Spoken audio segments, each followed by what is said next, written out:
Bienvenue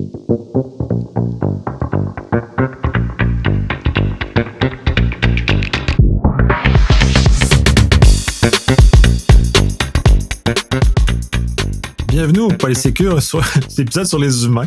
Je t'accompagne de Benoît. Comment vas-tu? Ça va bien, ça va bien. Un autre humain. Oui, un autre humain. C'est, pour des neurodivergents, ça peut être complexe des humains. Ça fait partie de ce qu'on aborde sur ce genre de choses-là. Cette fois-ci, tu m'as proposé loisir voyage. Je trouve ça très intéressant parce que ça l'amène des zones de complexité et des zones de calme aussi dans différents aspects, dans différents éléments qui y sont associés. On va commencer par les voyages parce que c'est une zone de turbulence, juste pour faire un jeu de mots, et où on trouve certains éléments comme ça. Toi, je sais que tu n'aimes pas beaucoup voyager. J'aime pas tant plus voyager, mais étonnamment, depuis le confinement, je voyage de façon assez substantielle pour le travail, pas pour me détendre, parce que pour me détendre, c'est pas ça que je fais. Moi, j'ai aucune détente nécessaire dans le voyage, en tout cas, du moins dans les éléments comme ça. Fait qu'on va aborder ces éléments-là, puis justement commencer par le voyage. Puis je vais commencer plus par toi que par moi, puisque voir comment toi tu l'abordes, puis ensuite j'ai amené mes propres expériences et mes faits cocasses qui sont à travers tout ça.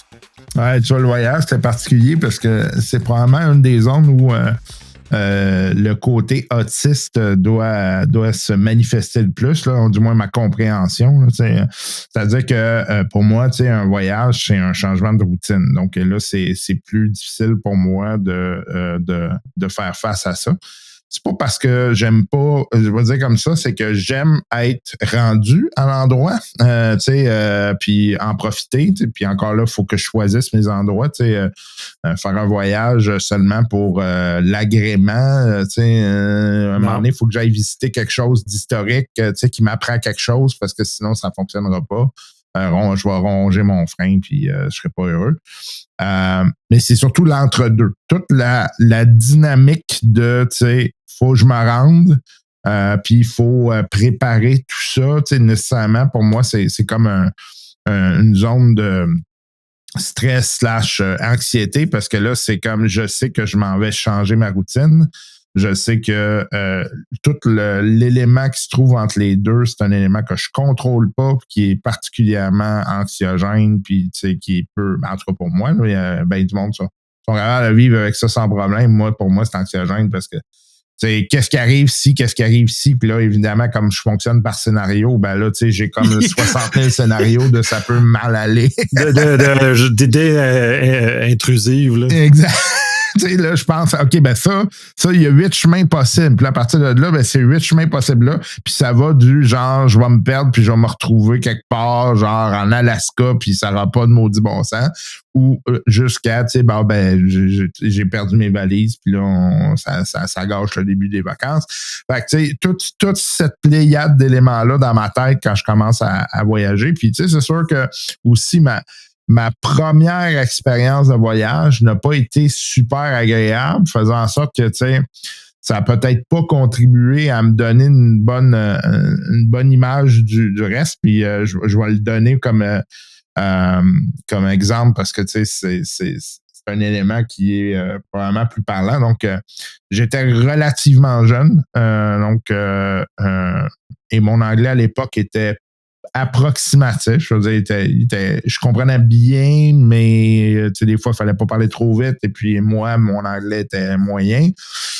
Et puis, je m'en vais dans une conférence sur la sécurité, mais au lendemain du 11 septembre. Donc, on est à quelque chose comme je pense que c'était janvier, quelque chose comme ça, là, janvier ou février. Fait que ça faisait pas super longtemps. Et donc, évidemment, tout le monde est sur les nerfs. L'aviation civile est sur les nerfs. Les douanes, c'est plus ce que c'était. Puis les agents de douane et les agents aux valises qui font les fouilles sont sur les dents là, avec raison. Donc, je m'en vais là et là, c'est aux États-Unis. C'est à Washington, D.C. en plus. Donc, il y a comme des mesures supplémentaires qui sont mises en place.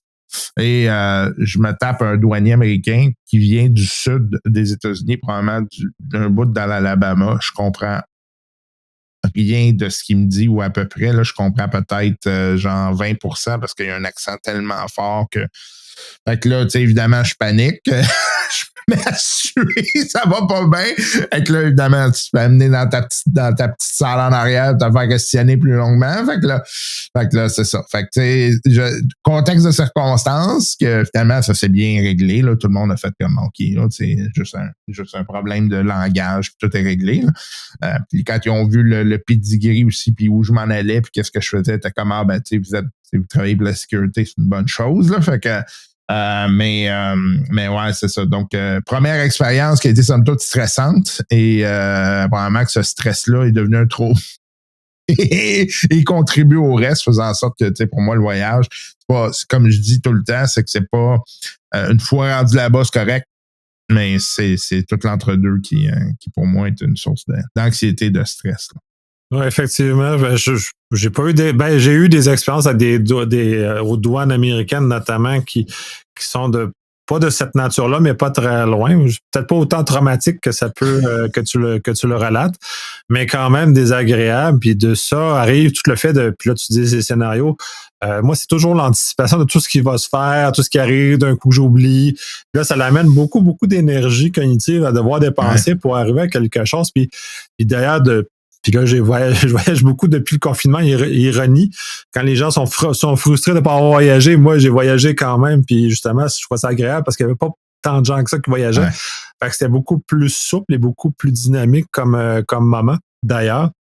Et j'ai beaucoup aimé cette période de voyage-là parce qu'elle était beaucoup plus relaxe qu'elle est présentement à l'heure actuelle ou ce qui précédait le confinement. Puis je dirais même maintenant, les gens sont un peu plus énervés qu'ils l'étaient avant.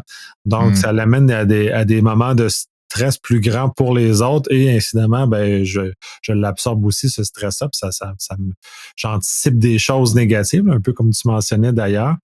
Et là, ça arrive, là, tu sais, comme d'oublier. Puis ça, je trouve ça terrible parce que de tous les voyages, j'ai toujours peur d'oublier au départ. Et j'ai toujours peur d'oublier quelque chose quand je reviens. C'est-à-dire, est-ce que j'ai oublié des affaires dans mon logement? Est-ce que c'est bien fait? D'un coup que mon logement est pas prêt, qu'est-ce que je vais faire? Et toutes ces histoires-là ou ces pensées intrusives-là s'invitent au party. Ils gâchent un peu le moment préalable au voyage et jusqu'au moment où on doit revenir, justement. Puis une fois que tu es rendu là-bas, tu t'es installé, ça va bien. Là. Je vis généralement assez bien ces moments-là. Qu'encore là, la maîtrise de la langue, des fois, peut poser des soucis, surtout dépendant des pays. J'ai déjà été dans des pays où ni l'anglais ni le français étaient la langue première. Ça peut présenter des défis de compréhension. Les gens parlent, t'es pas sûr. Puis d'ailleurs, j'ai des anecdotes de voyage, j'en ai plein, là, puis mes enfants vont rire parce que c'est toujours très, très, très drôle dans ces moments-là.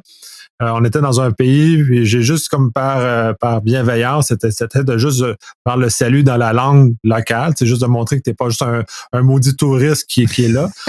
Et je me fais répondre justement dans la langue locale, mais de façon, tu sais, où là, cette personne n'avait pas saisi que j'avais un très fort accent ou whatever ce qui s'est passé où j'ai trop bien prononcé cette fois-là cette salutation-là dans la langue, qu'elle a commencé à me parler dans la langue, là, j'ai comme figé comme un chevreuil. Puis là, j'étais comme non, l'intention c'était pas ça, l'intention c'était juste d'être gentil, de montrer que je suis pas juste un bouffon.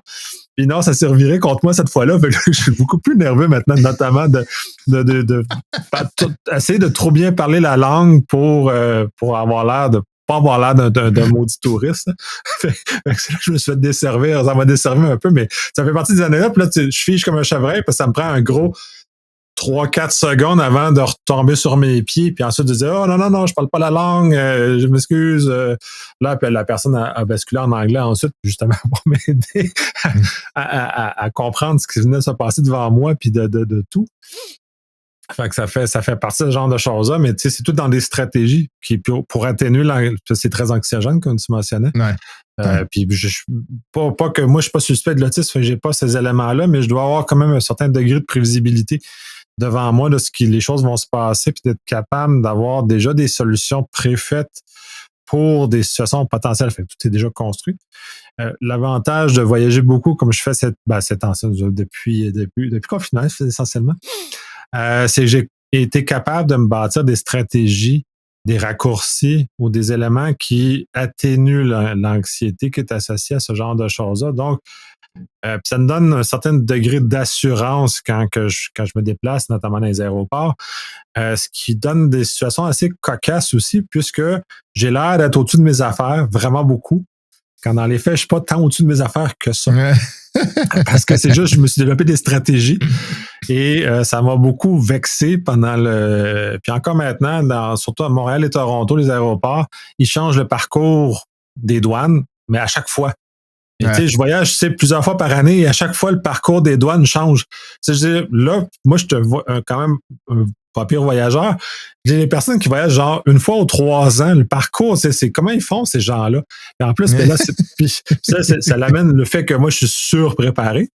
Fait que ça l'amène un degré de frustration face aux gens qui sont sous-préparés quand dans les voyages, qui sont toujours perdus. Là, moi, ça m'amène de la frustration. Des fois, c'est perceptible par les autres, cette frustration-là, parce que je me déplace vite, parce que je marche au naturel. Même en dehors des voyages, je marche vite. Fait que dans un aéroport, c'est sûr, je vais marcher vite aussi. Je sais où je m'en vais, je sais déjà mes choses.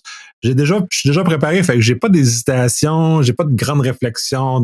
Je connais déjà l'aéroport, je connais déjà les lieux, je connais déjà ma porte, je connais déjà comment le rituel. Je maîtrise les rituels. C'est ça aussi, c'est intéressant. Tous les rituels associés, disons, au voyage, notamment dans les aéroports, les premiers coups, tu es un peu insécure, puis là, tu n'es pas bien, puis là, tu observes, tu as peur de faire des erreurs, puis ça m'habite énormément.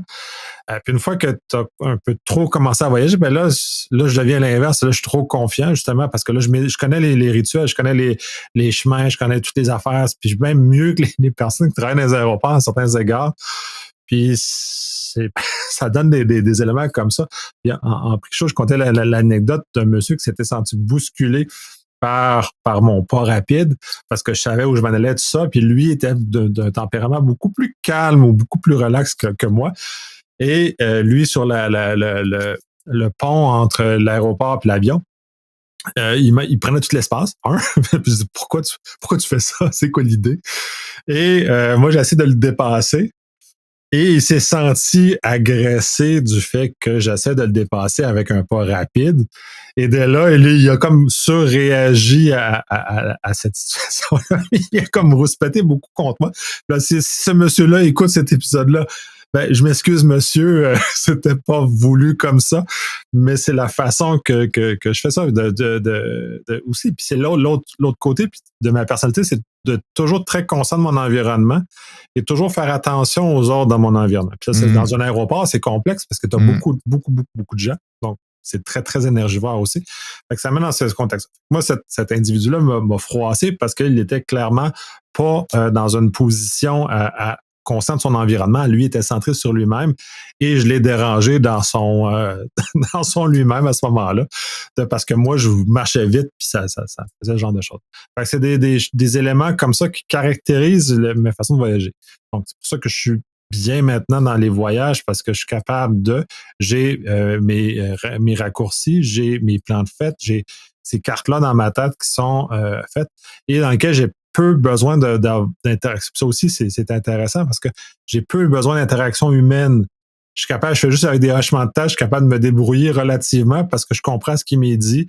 Je fais juste comme acquiescer ce qui est dit puis d'agir en conséquence sans avoir à interagir avec la personne avec qui ça. Exception douaniers américains, eux, t'obligent à parler. Fait que tu as eu une expérience un peu moins intéressante dans ce contexte du 11 septembre. Effectivement, il y avait, puis ça devait être assez funky. Je sais pas comment j'aurais filé voyager à ce moment-là.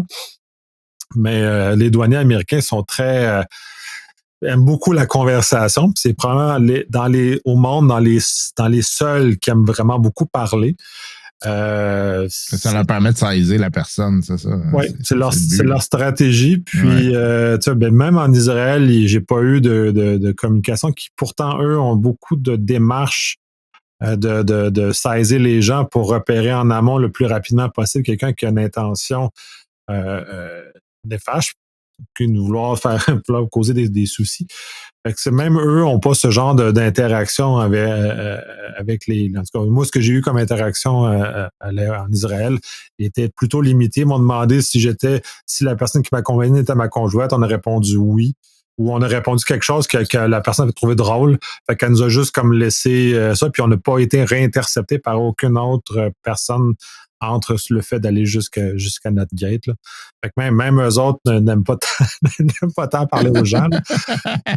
Mais en général, c'est ça, il y a beaucoup de limitations de communication parce que la préparation m'amène dans une zone de contrôle. Tu parlais justement de perdre le contrôle. C'est de m'amener où je contrôle ma situation dans la mesure où je suis capable. L'avion, j'ai été capable de faire abstraction. Quand les premières fois que je prenais l'avion, j'étais comme la plupart des gens, pas super confortable. Vraiment très, très mal à l'aise. T'as pas le contrôle sur rien, tout ça. À ce qu'à un moment donné, j'arrive à un point de rupture, puis maintenant, de toute façon, tu peux pas rien y faire.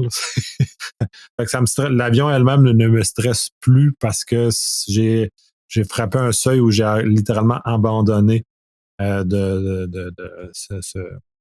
contrôle-là. Ce qui est particulier aussi d'abandonner le contrôle. Je ne sais pas si toi, c'est des situations dans lesquelles tu es déjà.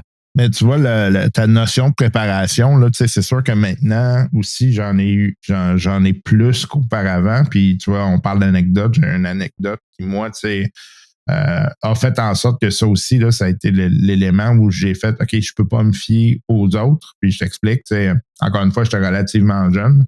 On m'invite à aller donner une conférence au Luxembourg. Donc, je suis invité par une banque du Luxembourg pour aller donner une conférence, grosse conférence. Je suis comme, wow, OK, c'est cool, il n'y a pas de problème, je vais être là.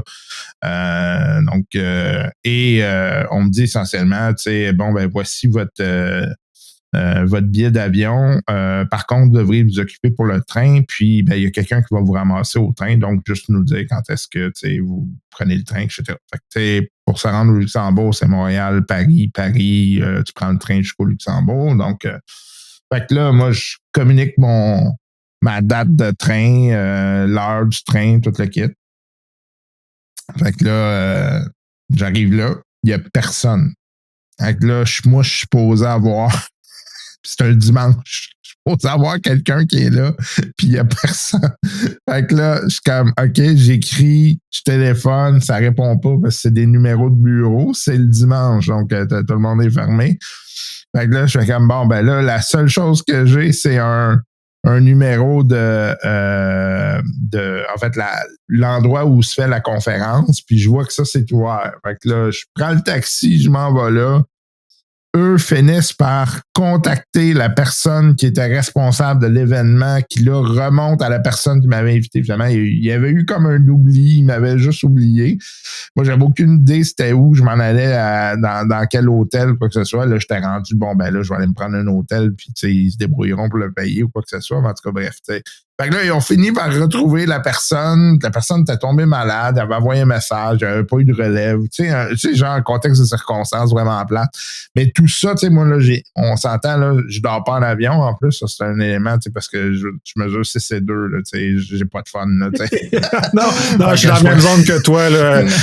Moi, voyager en économie, c'est impossible. C'est impossible. J'ai heureusement maintenant le luxe de pas pu voyager en économie, mais moi, surtout que les avions, les sièges ont rapetissé. Ouais, j'ai les genoux à côté sur le siège en avant. Oublie ça, je peux pas dormir.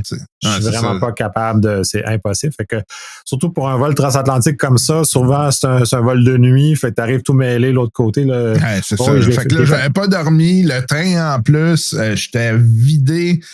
Là, je suis qu'est-ce qui se passe? Fait que tu vois, maintenant, quand je voyage, j'ai un degré de préparation supplémentaire où je me dis, bon, les humains dans l'eau, je peux pas leur faire confiance, puis c'est pas parce que c'est des gens qui sont fondamentalement méchants, là, c'est juste, voici ce qui s'est passé, c'est un miscommunication, là, dans ce cas-ci, là, c'est juste un problème d'alignement, puis probablement de date, probablement que l'autre personne a pensé que j'arrivais le lundi ou quoi que ce soit, tu sais. Puis, ben là, tu vois, maintenant, ben, autre traumatisme qui fait ça, je ne fais plus confiance aux éventuels loupe humaine dans l'eau, puis j'arrive un peu plus préparé. Là. Mais ce qui n'empêche pas que quand même du stress et tout ça. Oui, mais ça réduit énormément le stress. Ça réduit, oui, j'ai eu des situations comme ça où il y avait des deals qui avaient été faits avec soit des organisations, soit d'autres personnes, lesquelles n'ont pas été répondues. À une époque où, là, je suis chanceux parce que là, on a les cellulaires, on est tout le temps branchés, on a toute une capacité de faire des choses. À des époques où c'était un peu moins comme ça, puis oui, c'est un peu plus raide, ce qui amène toujours avoir un plan B, toujours mesurer les choses, toujours s'assurer qu'on est capable de se revirer de bord, s'assurer que les situations soient capables de ça. Puis ça l'oblige à certains moments de devoir demander de l'aide aussi autour de toi. Là. Ça, chose que je suis pas super à l'aise non plus à faire. Mais dans certains cas, ça m'a obligé à chercher des repères autour qui, maintenant, tout est tout préparé. Fait que je connais déjà mes repères en avance. Puis là, c'est le fun maintenant que les cellulaires, on a des outils qui sont à notre disposition pour se retourner de bord lors d'une situation inattendue. Ce qui est un aide, ce qui est une réduction de stress énorme pour moi, du moins, d'avoir toujours ce filet de sécurité-là qui m'accompagne tout le temps, qui est mon cellulaire, qui me permet de communiquer avec les hôtels, de communiquer avec les choses, de trouver. Mais même encore maintenant, les rituels d'hôtel m'agacent parce qu'ils sont pas tous les mêmes, sont tous un peu différents. Ils veulent tous des informations différentes. Alexa, quand tu prends dans les grandes chaînes, c'est standard, mais c'est pas tout le temps dans les grandes chaînes, tout dépendant où je vais. Fait que des fois, il y a des surprises, des fois, ça marche pas, des fois, ils trouvent pas mon nom, les choses de oups, il y a eu comme un glitch, justement, comme tu dis. Fait que là, t'es comme ah! Mais ça demande beaucoup de. Le point, puis par le dramatisme, ça demande beaucoup d'énergie compenser ce genre d'élément-là. Et j'essaie d'éviter de dépenser ce genre d'énergie-là, surtout dans l'action, surtout quand tu arrives, là, tu parles de vol transcontinental, il y a plusieurs éléments comme ça, où j'ai eu à attendre dans Charles de Gaulle, TGV, dans une gare où il fait froid, parce que les premières fois que tu sais pas qu'en France, notamment, ils chauffent pas les endroits comme ça, contrairement à ce qu'on a ici. C'est des choses que quand tu ne sais pas, tu es un peu pris par surprise. Là, tu n'es pas habillé pour ça, parce que tu présumes que c'est chauffé comme ici, et que les autres ne feront pas ça. C'est d'autres rituels qui sont là-bas que tu apprends. Là, t'as mal dormi t'as pas dormi dans l'avion, tu as fait le vol de nuit, tu arrives, là, faut te prendre le TGV, tu attends debout, pas bien. En tout cas, c'est des situations comme ça qui me sont arrivées, qui amènent à des erreurs dans lesquelles tu rages contre toi-même parce que tu as fait une erreur, mais tu n'avais pas tout à fait ton esprit parce que tu étais fatigué, parce que le vol est exigeant, parce que ça demande des choses. Des fois, tu n'es pas concentré. Ça l'amène des choses. Il y a beaucoup de frustration et beaucoup d'énergie dépensée, puis justement d'arriver à ça. Fait que, voyager pour le plaisir, pour moi, est une notion qui n'existe pas. Faut qu'il y ait une raison réelle. Je ne vais pas relaxer en voyage. C'est pas là ma zone. Je vais en profiter comme un peu ce que tu fais aussi, je vais visiter. Ouais. Mais prendre l'avion pour aller dans le sud, là, moi, ça me parle pas, là, mais zéro. Là. C'est l'énergie que ça va me dépendre d'utiliser. Puis là, ça va gaspiller le temps de repos là-bas, là, c'est ça. J'arrive puis je suis fatigué. J'arrive puis mon voyage m'a épuisé. Les gens reviennent généralement de vacances. Ah, j'ai été dans le sud, là, je suis plein d'énergie. Moi, je suis comme OK, moi, j'y vais. Là, le stress là, tombe rendu là-bas. Là, oui, effectivement, je suis capable de relâcher. Souvent, je vais essentiellement lire là, quand je vois là. Pour moi, c'est un moment de lecture. Là, c'est juste que au lieu d'être dans ma bibliothèque, c'est ailleurs. Puis là,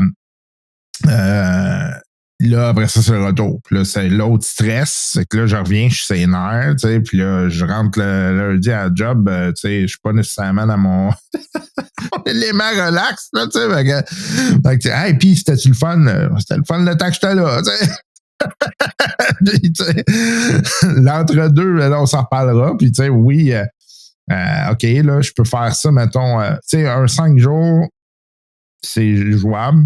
Mais si je fais un 5 jours de plage, lecture, puis que, je suis ailleurs, puis je ne vais même pas voir, d'éléments culturels, historiques, là, je vais pas nier non, c'est où ça marchera pas. Pour moi, j'ai besoin de voir la nature, comment ils vivent sur place, des choses comme ça. Comme il y a des voyages que j'aimerais assurément faire.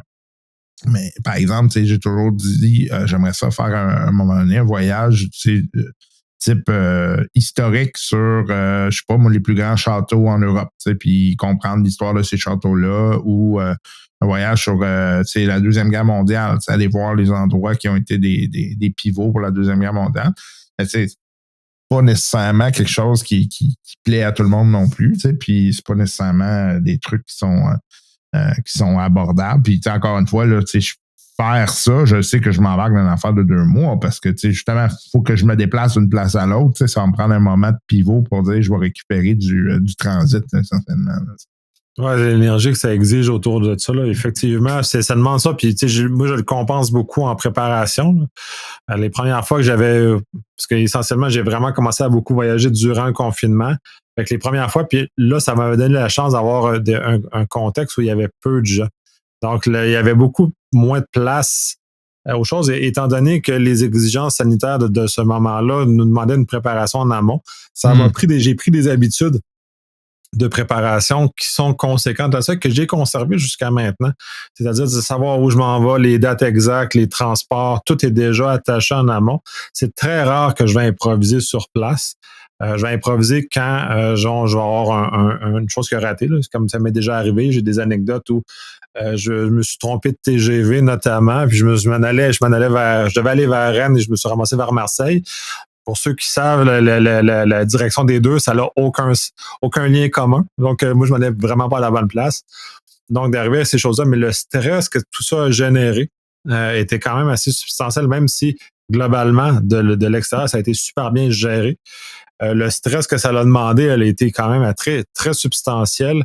Et ça m'a pris un 24 heures à digérer cet événement-là. Point de vue intérieur, de juste de le laisser reposer l'énervement, le stress que ça avait généré, tout ce que ça avait fait, même si j'ai géré comme un champion là, à bien des égards, mais ça l'a coûté très cher aussi de gérer ça comme un champion. Mais c'est ça, fait que ces habitudes-là, tous mes papiers sont prêts, tout est fait, je m'assure que les hôtels sont corrects, même si ça m'irrite, je mentionnais que les rituels d'hôtel sont jamais les mêmes, même si ça m'irrite, même si dans certains lieux, ils vont te traiter comme tu comprends pas, ils te traitent comme de la merde. Là. Ben oui, mais là, ton rituel, il est non standard avec tout ce que je vois ailleurs. Pourquoi tu me fais souffrir comme ça? En plus, de me faire sentir comme de la merde parce que j'ai pas compris ton rituel, que j'ai pas réussi à analyser. Puis tu sais, je vais être dans les files d'attente notamment, puis j'observe beaucoup dans les files d'attente pour anticiper le rituel qui m'est demandé ensuite pour savoir, pour le réussir du premier coup. Puis ça, c'est important. Puis pour bien des gens, ça va être complètement farfelu, mais pour moi, c'est important de réussir le rituel du premier coup. Ouais. Parce que le coup de friction qui est associé à ne pas le réussir, pour moi, était quand même assez grand. Ça vient puiser dans ta jauge, c'est ça, tu sais. Je parle souvent de la jauge d'énergie, tu sais. Fait que cette jauge-là, tu sais, à un moment donné, elle s'épuise vite. À chaque fois qu'il y a des anicroches, tu sais, où il y a un élément qui vient, quand tu parles de friction, là. Déjà, tu sais, juste le processus standard vient puiser dans cette jauge-là. Puis là, tout d'un coup, là, t'en rajoutes. Fait que t'arrives là. Tu sais, s'il y a eu beaucoup de friction, moi, j'arrive là. Je suis complètement vanné, là. Puis, tu sais, je pourrais juste rester dans la chambre d'hôtel 2 jours, le temps que je m'en remette, là, tu sais, genre, donnez-moi mon repas, je vais juste écouter mes petites affaires, le temps que c'est comme ça vient lourd à porter. Oui, absolument. Puis c'est vrai, j'avais jamais analysé sous l'angle de la batterie ou de la jauge. Effectivement, vu comme ça, effectivement, c'est un axe que j'avais pas fait. Puis oui, celle-ci, elle est, pour les introvertis, elle est très importante parce qu'à chaque interaction, elle coûte. Ouais. Puis c'est pour ça que justement, comme je veux pas que ça coûte, puis je regarde dans mon quotidien, il est aussi rodé de façon à ce que j'ai le moins souvent possible de décisions à prendre. Parce que à chaque fois que je prends une décision, ça coûte de l'énergie et j'ai un nombre limité de cette énergie-là. Et si j'arrive trop vite à la fin de la journée, j'ai tout dépensé, je suis foutu parce que ma soirée elle va être gâchée. J'essaie d'économiser ma jauge justement pour arriver à ce qu'en soirée, je fais ça, mais en voyage, c'est encore pire parce que déjà, je vais me foirer à l'hôtel à bout de souffle mental. C'est vrai, c'est intéressant, je ne l'avais jamais vu, mais oui. C'est pour ça aussi que j'ai des rituels. C'est pour ça que j'ai déjà tous des sacs préfaits, toutes mes charges avec mes câbles, c'est déjà préfait. C'est marqué dessus. Je me fais juste le mettre dans ma valise. J'ai pas à réfléchir. Ma trousse de toilette, la même chose. J'en ai une qui est juste faite. Fait que juste la prendre, je la mets dans ma valise tout le temps. Parce que là, je voyage quand même assez souvent. Fait que assez pour qu'elle soit toujours faite. Je la redéfais même pas. Je vais juste la prendre. Je la mets sa tablette, puis que je reprends ensuite, puis je la remets dans ma valise, puis c'est fait comme ça. Tu sais, ça va même jusqu'au point où j'ai commencé à m'acheter des choses de compression pour le linge et de façon à ce que c'est toutes des choses qui sont faites pour chaque journée. Fait que chaque journée, j'ai mon chose déjà préfaite, mon linge, tout est déjà tout préparé dans sa petite pochette de compression. Puis juste les mettre dans ma valise. Fait que je compte mes pochettes, je sais que j'ai assez de linge, je sais que j'en raterai pas. Ça, parce que puis c'est fou. Le stress de penser que je pourrais oublier quelque chose. Le nombre de fois que j'ai vérifié genre 10 fois avant de partir pour l'aéroport, j'ai pas oublié mon passeport. Parce que ça, c'est la pire affaire. Tu oublies ton passeport, tu peux pas voyager. Une fois de revérifier, de remettre rituel, toujours même plan. Puis à chaque fois que tu vérifies, c'est ça, on parle de la batterie. Là, tu t'en vas chercher une charge, là, tu t'en vas chercher un morceau de ta batterie. Là, j'ai les trucs. Tout ça, là, quand tu parles justement du nombre de décisions, on est là. Puis d'ailleurs, à la base, le cerveau est capable de prendre un certain nombre de décisions par jour. Puis là, tu t'en vas puiser là-dedans. Tu t'en vas puiser là-dedans tout le temps, puis si t'arrives, c'est complètement, souvent, moi, j'arrive, j'ai pas dormi, fait que je suis brûlé physiquement, je suis brûlé mentalement, je suis au bout, je suis en burn-out, là. Oui. Fait que, ouais, non, c'est pas, puis tu sais, encore une fois, tu sais, c'est pas parce que, je vais dire ça, je dis ça souvent, cette phrase-là, j'aimerais ça aimer ça, j'aimerais ça aimer ça. Parce que, tu sais, effectivement, en voyage, j'ai vu des belles choses, j'ai vu des affaires, tu sais, qui vont me rester marquantes toute ma vie, mais le coût que ça me demande pour faire ça, tellement élevé que je suis comme, oh boy, j'ai-tu vraiment besoin, tu sais? non, ça, je comprends bien, puis c'est pour ça que j'ai réussi à mécaniser ou automatiser un peu une partie du processus, justement pour réduire le coût à un niveau où je peux le faire plusieurs fois par année. Parce que le bénéfice que j'en ai, je l'explique, je l'ai écrit souvent sur LinkedIn notamment, à chaque fois que je reviens de ces événements-là, mon bénéfice intellectuel, l'apprentissage, tout ça est en tout cas du moins encore suffisamment grand pour valoir le coût, mais j'ai réduit le coût. J'ai compressé le coût le plus que je pouvais parce que le faire comme je fais là, si je n'étais pas capable de compresser le coût, je ne serais pas. Puis j'avais même remarqué, puis un des rituels que j'ai en voyage, c'est que j'enregistre des capsules vidéo pour ma blonde, puisqu'on n'est jamais pas sur le même fuseau horaire, fait que c'est plus difficile de communiquer de façon synchrone, fait qu'on fait des communications en synchrone, donc c'est ça. Et ça donne un moment d'introspection. Ça m'a beaucoup aidé justement à passer à travers ces choses-là, à améliorer ma façon de voyager et de comprendre mes éléments comme ça. Mais ce que j'ai constaté en temps au début confinement à maintenant, donc ça fait 4 ans, j'avais comme un surplus d'énergie de voyage, que je pourrais appeler comme ça, au début du confinement. Et en cours de chemin, en cours jusqu'à maintenant, je me suis rendu compte, à un moment donné, je me suis épuisé. Puis ça, c'est une des choses où je le vois mal quand je m'épuise. Puis ça, c'est une des choses que je dois travailler notamment, de voir que tranquillement, l'épuisement est là et que dans les premiers temps, j'étais juste en surplus d'énergie. Je n'avais trop parce que je n'avais jamais dépensé ou je n'avais pas de ça. Et là, je me retrouve en déficit. Et quand tu tombes en déficit de façon chronique, là, parce que c'est ça qui est arrivé en 2023, d'un moment donné, j'ai comme tombé. Puis là, je me disais, qu'est-ce qui s'est passé? Pourtant, j'étais bien, puis j'avais réussi, puis ça. Puis là, j'ai tombé un coup pour voir que j'avais pas suffisamment automatisé mes choses. J'avais pas suffisamment, puis je dépensais encore trop d'énergie pour mon réel. Fait que là, j'avais dépensé tout le surplus, et là, je commençais à embarquer dans du régulier. Et là, quand j'ai commencé à embarquer dans le régulier, là, ça a été moins drôle. Puis là, ça rejoint un peu ce que tu dis, parce que quand tu es dans ton régulier, là, c'est toute ton énergie, c'est ma capacité de travailler, c'est ma capacité de me concentrer, c'est ma capacité d'apprendre, c'est ma capacité aussi de profiter du voyage en question, parce que moi, j'ai fait des voyages beaucoup pour apprendre. Donc, si je suis pas capable d'apprendre dans mon voyage, ben mon voyage est perdu. C'est ça. J'ai zéro bénéfice parce que je suis fermé mentalement. Je suis pas capable d'accueillir les gens. Je suis pas capable d'accueillir le contenu. Je suis pas capable d'accueillir tout ce que le voyage peut m'apporter. Donc, c'est arrivé comme ça. Là, j'ai repris. Puis là, depuis, j'ai remodifié des nouvelles affaires. Puis notamment, pour revenir sur mes capsules, m'ont permis de faire beaucoup d'introspection puis de voir. Puis quand j'ai tombé, justement, d'être capable de repérer et justement ces dialogues-là, de réussir à ramener un peu de mécanisation, puis de réduire la pression qui est associée à ce genre de choses-là. Puis là, de nouveau un peu plus agréable pendant que je me déplace dans les aéroports. Mais il y a un moment, puis je m'en suis rendu compte à posteriori, où j'étais franchement très désagréable face aux autres humains qui ne respectaient pas les protocoles. Là, je devenais irritable, je devenais très, très rapidement dans les aéroports. Même, il y a certains cas, je soupirais de façon audible. Quand ça m'énervait, qu'il y a quelqu'un qui était pas. C'était quasiment pratiquement ça. Ça m'a permis aussi de prendre un pas de recul puis de constater, de changer mes structures. Ce que j'ai fait en 2024, normalement, là, j'ai des temps de tampons, comme tu dis, des pivots pour ça. Quand j'ai des éléments comme ça, ben là, maintenant, j'ai des pivots, ce que je ne faisais pas avant. Puis je me suis rendu compte que ça me coûtait très cher. Fait que là, je me suis mis des pivots. Notamment, si je prends l'exemple de cette année, c'est quand j'arrive à Charles de Gaulle, je couche une nuit à Charles de Gaulle. Parce que l'avion, elle ne sait pas quelle heure va arriver. Je ne veux pas attendre 6 heures fatigué TGV pour me rendre à ma destination. Fait que j'ai décidé maintenant.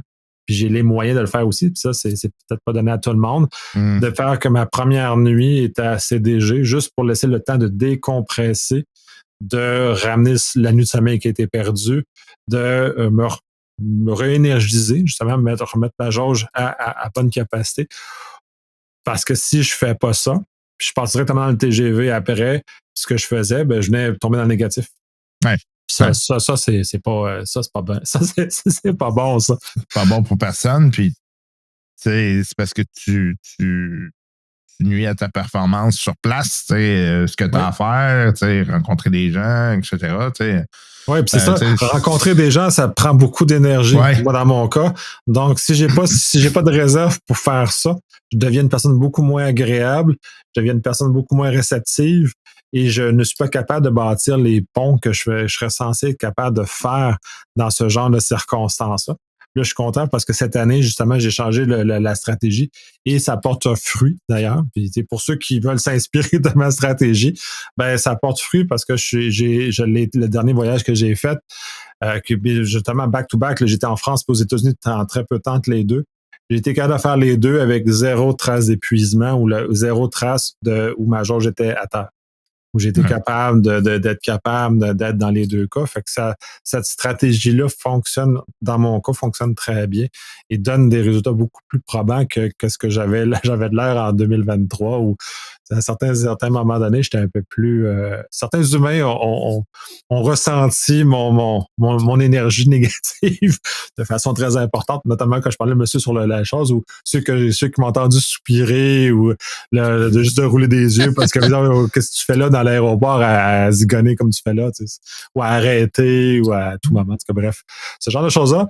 On va basculer à l'autre sujet, parce que je pense que celui-là, on l'a déjà bien fait, on reviendra de toute façon, parce que moi, j'ai tellement d'anecdotes en voyage. Les loisirs, parce que les loisirs, c'est le côté peut-être moins turbulent, puis beaucoup plus intéressant. Puis toi, t'as, en tout cas mieux que moi d'ailleurs, utilisé tes loisirs pour être une source justement de réénergiser, de te recentrer sur toi-même. Puis je vais te laisser... Oui, ben, tu sais, là, je vais avoir l'air du cliché parfait, là, du geek nerd. Là. Clairement, moi, j'ai des loisirs qui sont très geeky ou nerdy. Tu sais, moi, je suis un joueur de jeux de rôle depuis des années. Là. J'ai commencé ça au début de l'adolescence et puis ça en fait partie.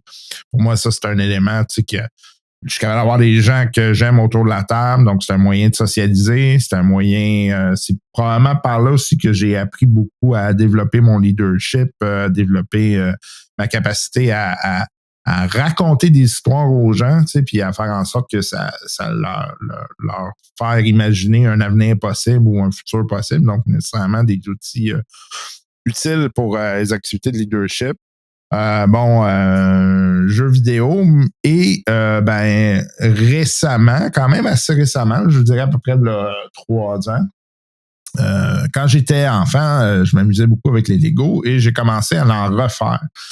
Et c'est quelqu'un qui m'a offert un cadeau un peu comme ça, puis j'ai fait ah oui, c'est vrai, j'aimais ça faire des Lego. Puis je suis retourné là-dedans, puis je me suis surpris à tomber dans une zone où j'étais d'un calme assez magique, où là, ma tête, parce qu'on en a parlé plusieurs fois, tu sais, la tête qui spin, qui se questionne tout le temps, tu sais, qui est tout le temps en mode scénario, si ça.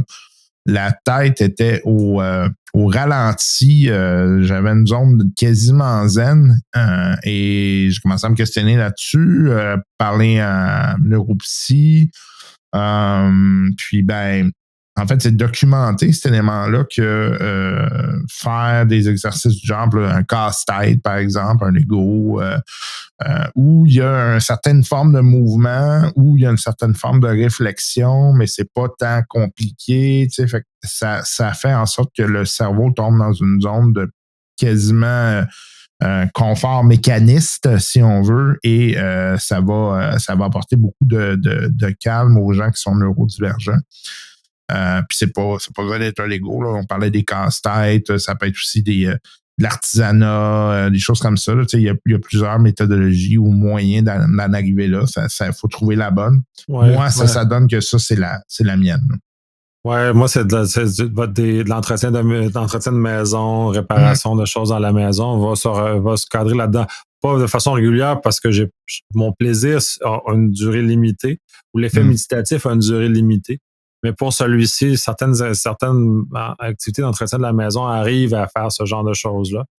On en parlait aussi en pré-show, le jogging. Tu dis tu peux plus en faire, mais il aussi est un élément justement qui est mécanique, quand le corps est dedans et arrive à calmer l'esprit et à le centrer sur ça. Mais encore là, puis pour refaire le pont avec ce que je disais sur les voyages, quand je fais mon jogging, c'est toujours le même parcours, justement pour résoudre l'épuisement, parce que moi, j'ai pas de décision à prendre, c'est toujours le même parcours, et j'ai de la frustration, du même type que quand je suis en voyage, quand ce parcours-là est changé parce qu'il y a des choses autour, ou il y a des éléments qui s'y font, ça vient créer, fait que ça vient être dans ça là, je m'arrange pour pas me mettre dans des circonstances comme ça, mais quand tu peux pas le prévoir.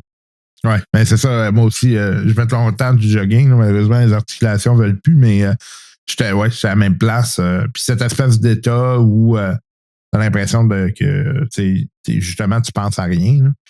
Tu peux juste faire ce que tu as à faire, puis tu penses. La seule chose à laquelle tu penses, c'est ton prochain souffle, ton prochain kilomètre ou ton prochain. Cet état-là est assez calmant et permet justement de passer à d'autres choses. En plus que c'est souvent un élément où je dirais pas qu'on est complètement déconnecté parce que souvent, tu as un appareil électronique, mais tu es en mode j'écoute de la musique ou j'écoute un livre audio, puis il n'y a rien d'autre que ça, puis moi qui avance. Ça. Fait que ça, c'est un élément.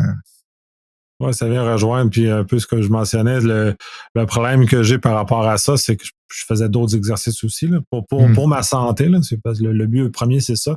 Et quand je suis tombé sur le jogging, je boude littéralement les autres exercices que j'avais, qui sont un peu plus artificiels, c'est-à-dire vélo stationnaire ou des éléments comme ça, puisque ça n'apporte pas la même satisfaction mentale qui va avec le jogging, qui fait juste me recentrer sur moi-même à ce moment-là, où puis je pense juste à moi, je pense très peu à mon environnement.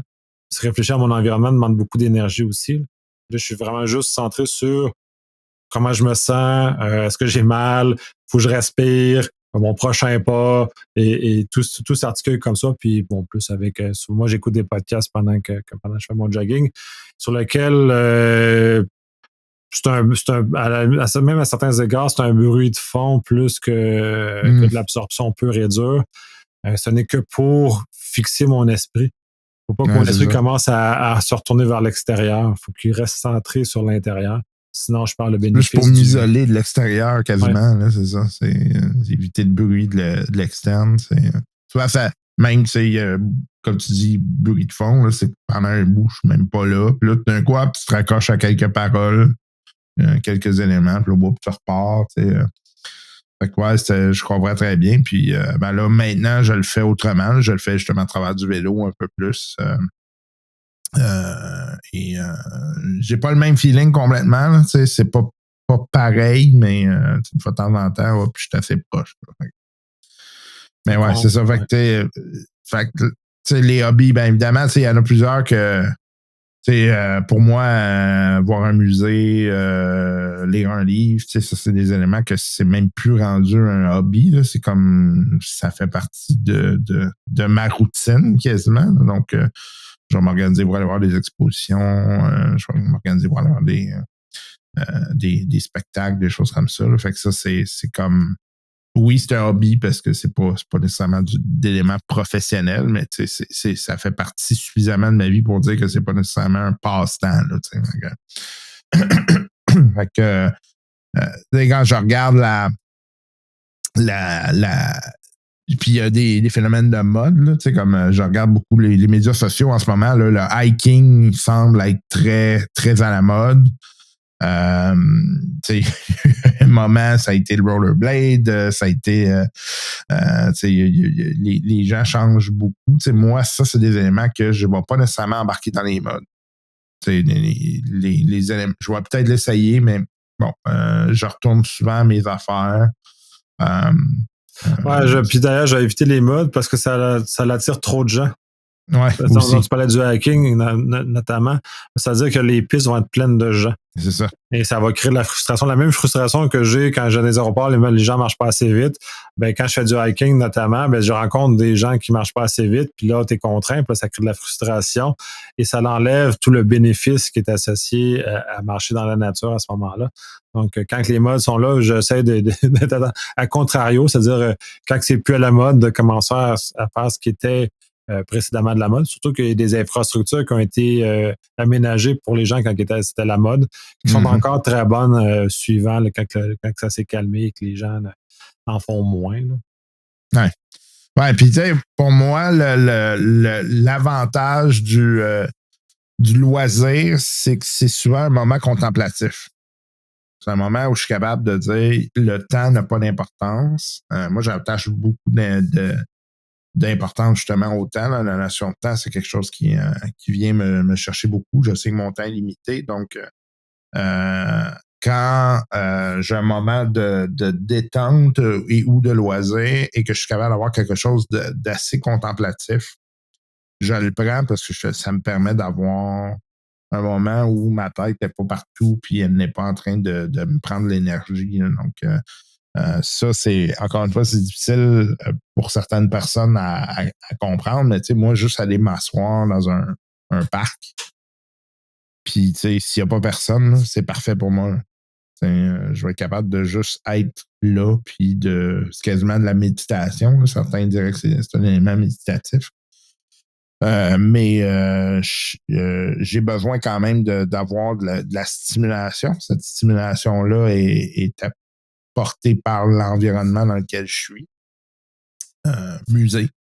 Musée, je peux me rester pendant de longues minutes devant une toile à regarder. C'est des petits détails, des petits éléments comme ça.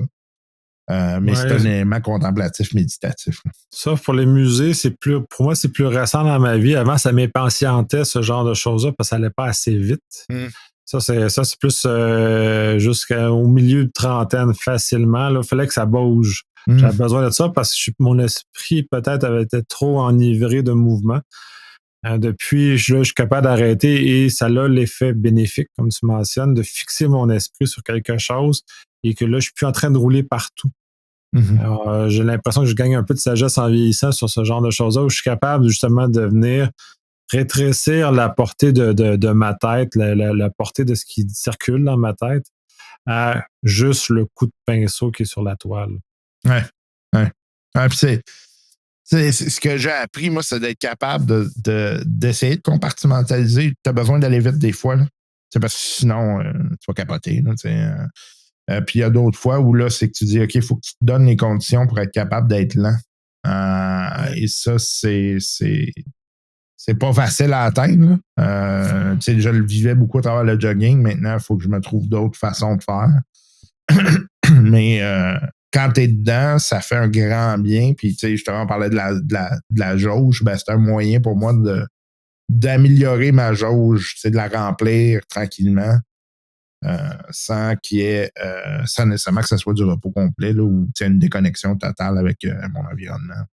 Tout à fait. Puis, puis en tout cas, du moins pour moi, l'enjeu encore maintenant, c'est de voir la jauge se vider ou de savoir quand la jauge elle est réellement vidée. Moi, j'avais peu de signaux, ou j'étais peu à l'écoute des signaux qui étaient associés à ce genre de choses-là, ce que c'est amélioré avec les années. Fait que quand je sens que la jauge est en train de descendre, là, je parlais dans l'exemple des voyages, c'était un très bel exemple. Là, j'ai vu, un moment donné, je m'en suis rendu compte, puis on me l'a fait remarquer, que ça fait ça. Fait que là, j'ai fait beaucoup d'introspection pour mieux. Puis là, c'est donc très récent. Là. Au moment de l'enregistrement, ça fait 1 an où j'ai beaucoup plus de perception. Là, je suis capable de voir que je suis dans la deuxième moitié, c'est-à-dire que je suis en train d'arriver vers la fin de ma jauge. Et donc, de soit prendre une activité, comme tu mentionnes, de prendre le temps d'une activité qui permet de réénergiser cette jauge-là, et justement d'être capable de terminer ma journée correctement. Et justement d'arriver à ça, mais pour moi, c'est nouveau de le voir et de ne pas arriver au bout, devenir irritable, puis commencer à piger dans les réserves qu'on ne devrait jamais piger normalement. Oui, effectivement. Et cette jauge-là, je pense qu'en vieillissant, tu apprends à la connaître, tu apprends à connaître ses limites, comment qu'elle se consomme et comment tu la remplis. Puis c'est probablement l'élément qui vient le plus aider avec l'utilisation des loisirs puis du choix que tu vas faire de tes loisirs, puis du temps qui est en dehors du travail. Puis, il y a certains rôles aussi, du travail qui vont faire en sorte que, moi, j'ai ma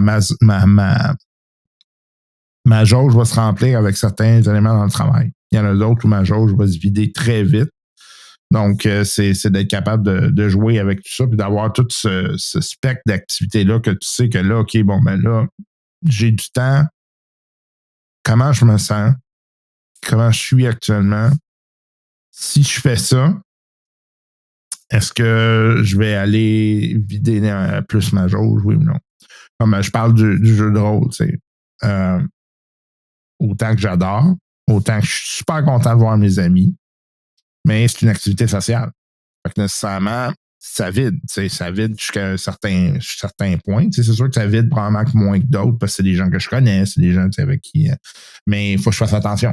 Parce que si je fais ça pendant trop souvent, trop back-à-back, à un moment donné, je vais juste arriver au bout. Si j'ai un paquet de souper, c'est pour ça le temps des fêtes, souvent, c'est un élément pour moi qui vient vider beaucoup parce que là, tu as plein d'activités, tu as plein de monde que tu vas voir, tu as plein d'affaires, puis oups, tu donné le temps. Moi, je vois par exemple les amis qui vont voir la famille là, à travers le Québec pendant le temps des fêtes.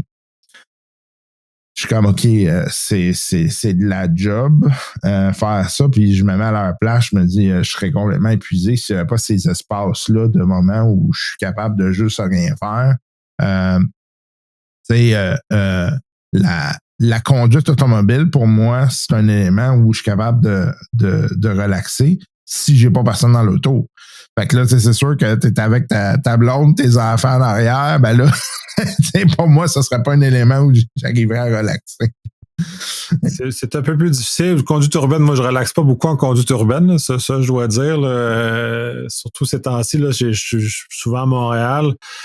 Ce faisant, c'est pas super agréable conduire dans ces conditions-là. Faire de la grande route, oui, ça va aller. Mais encore là, je suis le pilote automatique, c'est-à-dire que j'ai le cruise control, je réfléchis pas beaucoup. Je veux juste m'assurer que la circulation autour de moi me permet d'être dans cet état-là, puis je fais juste me laisser glisser pendant ce genre de choses-là. Autrement, non. Puis moi, comme tu mentionnes, la sagesse aidant, c'est que là, je m'arrange d'avoir j'aime beaucoup le terme de voyage, pour les voyages, les pivots nécessaires ou les zones de recharge ou les zones de hobby. Puis c'est là aussi le deuxième, les loisirs de cet élément-là où il ne contient pas la charge professionnelle, c'est-à-dire l'exigence de performance, et la charge, à certains égards, personnelle, qui, puis là, je mentionnais dans certains égards, en voyage, ça devient très apparent. mais la pression sociale a un impact énergétique très fort chez moi. Ça va jouer. Donc, d'être dans des contextes comme ça, même personnels, va venir gruger cette énergie-là qui, pour certaines autres personnes, vont recharger, mais moi, c'est juste, c'est non. C'est pas comme ça. Je comprends. Puis, il y a la question, tu sais, il y a beaucoup de loisirs qui vont se faire avec des gens, tu sais, puis là, c'est de préparer le terrain aussi, parce que tu sais que passer, par exemple, un certain nombre d'heures, là, tu vas commencer à tirer de la patte. Ouais. Il dit, regarde, ben moi, je donne un exemple, faire un voyage avec des gens, tu sais, des amis. Et là, tu dis, regarde, moi, ben, je vais faire ça, puis après ça, je ferai pas ça. Je n'irai pas souper avec vous autres, parce que je vais avoir besoin d'être tout seul un petit bout. C'est comme, qu'est-ce qui se passe, tu sais? Ouais. T'es en maudit? Non. J'ai juste, parce que je veux être pas en maudit le lendemain, puis vous donner une bonne journée. J'ai besoin de ça. Ouais. Ça me ferait parce que je suis dans la planification d'un voyage pour cet été avec mes enfants. Je vais là seul avec mes enfants, puis là, ils veulent faire plein de choses, puis je leur dis, alors c'est pendant 7 jours, on va dans un autre pays, et c'est maximum 3 grosses activités pendant les 7 jours. Pas plus. Plus que ça va donner désagréable. On va être capable de remplir sur place là, avec 6000 improvisations, mais de vivre localement dans la ville ou les villes qu'on va avoir choisies va être beaucoup plus énergisant pour moi minimalement. Puis mes enfants ont des profils qui sont pas très loin des miens, fait que ça va aussi les rendre plus agréables en voyage à certains égards. Je me planifie aussi des choses pour moi que ce soit agréable, que c'est agréable pour tout le monde.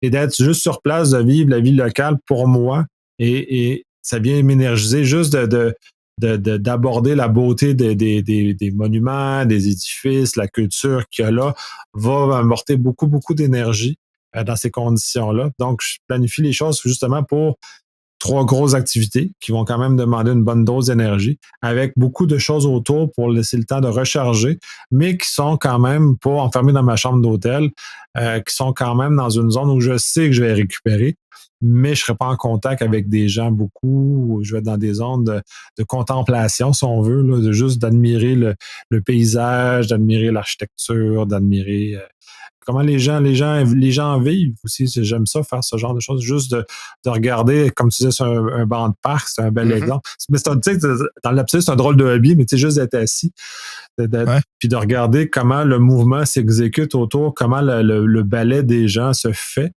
sans analyser, sans rien, sans se demander qu'est-ce qui se passe, mais juste de façon comme un simple spectateur à la télévision, qui regarde la télévision. Mais au lieu de regarder la télévision, je regarde la vraie vie, la nature, les choses, ces éléments-là.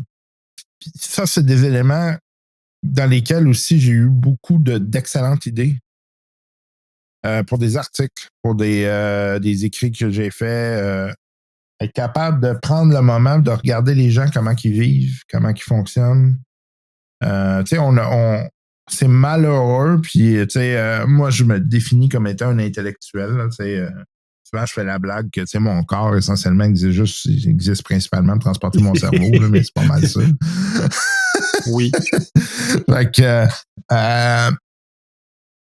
prendre ce moment-là de réfléchir, dire OK, comment ça se passe? Comment je vois ça? Puis, ça, c'est un luxe. Hein. C'est malheureux, là, mais on le fait plus. Et moi, je pense que c'est un des problèmes qu'on a socialement. C'est-à-dire que les gens n'ont plus ce luxe d'être capables de dire je vais juste réfléchir à quelque chose pendant un moment. Puis, essayer de te faire du sens d'une situation. Même les professeurs de l'université sont dans un système qui fait en sorte qu'ils n'ont plus le temps de le faire de manière adéquate, à mon avis. Puis c'est une des raisons qui m'a sorti du milieu académique, c'est que c'était le publish or perish. Tu es tout le temps en train de faire des publications parce que tu te donnes le temps de réfléchir. Pas tout le temps. Fait que moi, un espace de loisir, mais va aller. Souvent, juste, c'est ça. Cette espèce d'élément contemplatif, observateur. Tu regardes le moment, puis tu regardes comment les gens fonctionnent. Puis c'est à partir de là que moi, j'ai fait ma carrière avec ça. Ouais, je suis d'accord. Puis de toute façon, plus jeune, j'avais l'énergie pour. C'est ça, puis ça revient toujours aussi. Puis je veux dire, on vieillit, là, on est deux vieux hommes blancs. Ouais. Mais c'est aussi la sagesse, mais aussi le changement de l'énergie qui se fait avec les années. En le fait, quand j'étais jeune, j'étais capable de compenser, parce que j'avais tellement d'énergie pour que j'étais capable de compenser sans que ça ait des pénalités. Mais plus je vieillis, moins je suis capable de compenser parce que j'ai plus la même dose d'énergie, puis c'est normal, c'est comme ça la vie. Hein? Puis là, c'est là que j'ai dû apprendre à faire des choses, justement, à me poser, à prendre le temps, justement, de regarder les choses autrement, de prendre ces pauses-là. Puis justement, je déplore un peu. Puis d'un point de vue professionnel, ça m'est arrivé assez récemment qu'il y avait comme une personne qui voulait comme mécaniser à outrance, puis tu parlais du milieu académique, mais c'était un peu dans un milieu similaire, ou une job plus intellectuelle, mais voulait la mécaniser. Mais pour moi, ça ne fonctionne pas. Une job intellectuelle ne peut pas se mécaniser parce qu'elle est naturellement capricieuse du fonctionnement de nos cerveaux. Puis c'est comme ça pour tous les humains. Là. On n'est pas, je me considère pas comme un flocon de neige, comme spécial, parce que ma tête elle réagit pas sur commande. Il y a un seuil, puis je le faisais quand j'étais plus jeune, mais il y a un seuil que tu peux faire ça, mais ça marche pas tout le temps. Et c'est pas les meilleures idées qui émergent, c'est pas le meilleur de soi-même qui émerge non plus. Fait que pour arriver avec de la vraie création, de la vraie innovation. D'ailleurs, je parlais d'innovation, je me suis plaint sur LinkedIn il y a pas si longtemps, là, on parle au moment de l'enregistrement, sur le fait qu'il n'y avait plus d'innovation réellement en cybersécurité, notamment depuis les 30 dernières années, on n'a pas vraiment d'innovation, on reste avec les mêmes paradigmes qu'il y a 30 ans. Que les gens ont inventé des paradigmes intéressants il y a 30 ans, puis ils nous ont fait ça, mais depuis, on fait juste des itérations sur ces paradigmes-là. On n'a pas fait. C'est quoi le problème? C'est-tu parce qu'on a décidé de mécaniser ou on ne prend plus le temps, puis ça nous crée une chose? Mais on est vraiment là, on n'est plus dans l'espace réflectif, philosophique, si on veut, sur l'espace de juste laisser philosopher un peu les différents éléments. Ces conversations qui sont un peu énergivores, mais quand même qui permettent justement d'amener ça, sont beaucoup moins axées sur réinventer le monde. Ou c'est peut-être parce que j'ai changé de réseau social depuis, mais j'ai beaucoup moins de réinvention du monde que j'avais quand j'étais dans ma vingtaine, par exemple. Où je suis plus dans cet espace-là de ça. Fait qu'il n'y a plus ce ralentissement-là. Parce que quand on fait ça, on est nécessairement ralenti. On n'est pas en train d'échafauder des plans sérieux. On est dans le plaisir, dans la détente, tellement comme ça. Puis pour moi, c'est pas énergivore, ça, parce que je ne suis pas dans un moment sérieux. Tu parlais des jeux de rôle, c'est un peu ça aussi, c'est d'être capable de se projeter ailleurs, d'être capable d'être dans ces éléments-là sans que ça devienne énergivore, sans que ça devienne du travail, mais que ça devienne un hobby ou un moment de détente, d'être capable de basculer. Puis pour moi, ça n'a pas été nécessairement facile de comprendre qu'il y avait. Je suis capable de me ressourcer là-dedans. Parce que tu sors avec plein de nouvelles idées puis plein d'énergie, contrairement à une conversation sociale plus mondaine où elle est drainante, mais juste drainante, tout court, sans apport énergétique ou d'idées ou de quoi que ce soit. Oui. Ouais, puis la question du loisir vient justement, souvent pour moi, c'est une raison d'essayer de retourner dans mon enfant intérieur créateur, dans mon enfant imaginatif, qui va me permettre justement de voir autre chose, puis de relire le monde autour de moi. Puis c'est chose qu'effectivement, je te dirais que dans mon espace de travail, dans majoritairement des cas, on dit oui, l'innovation, c'est important pour nous, mais du moment que tu veux commencer à amener à dire ouais, mais les choses qu'on fait, c'est-tu la meilleure façon? Là, on n'a pas le temps de faire ça. Pas le temps de faire ça. Après ça, travaille en cabochon, tu continues de travailler en cabochon. Oui, ben c'est ça. On a un peu perdu le focus sur l'innovation. Puis comment l'innovation se génère d'ailleurs, c'est pas par des moyens mécaniques. Ben oui, puis non, mais de façon organisationnelle, c'est pas par des moyens mécaniques. Il faut laisser le fameux 20% que Google donne dans des projets à côté, qui a fait tant de publicité des années 90, pas 90, des années 2000. Ben c'était ça, c'était de laisser l'espace aux gens d'innover, de choses nouvelles, de façon payée par l'entreprise et justement de favoriser cette culture d'innovation. Puis finalement, maintenant, on n'a absolument plus. On est dans une culture fait juste récolter ce qui est possible, puis on met le monde jusqu'au bout, puis ça. Puis là, ça nous ramène au fait, je veux reboucler sur les hobbies, c'est le fail-safe, en tout cas, du moins pour des neurodivergents, être capable d'aller récupérer ça, même que parce que le travail ne l'offre plus maintenant, cette zone-là, malheureusement. Exact. Donc, on va conclure sur ça, sur cette zone-là. Ça a donné l'idée de peut-être de parler d'innovation une prochaine fois, parce que je pense que c'est un sujet en somme toute intéressant, et dans lequel je pense que les neurodivergents ont le potentiel d'exceller, mais ils ne sont pas dans les meilleures dispositions pour le faire.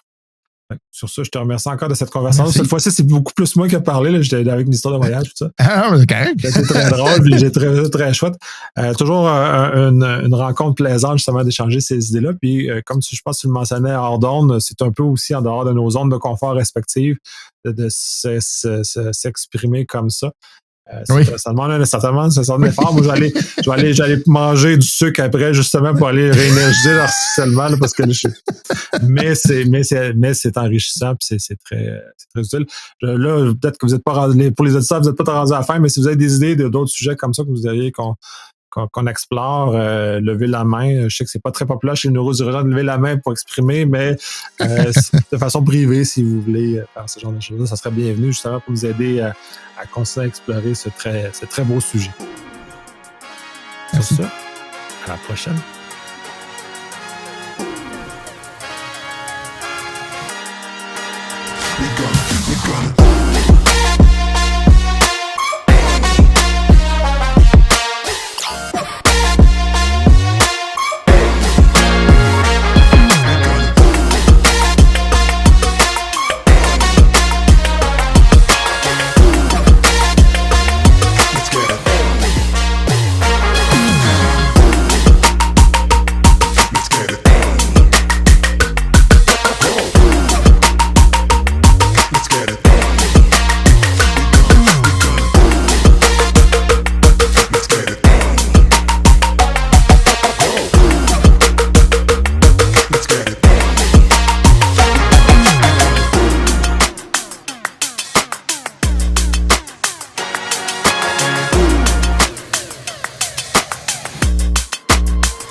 We gonna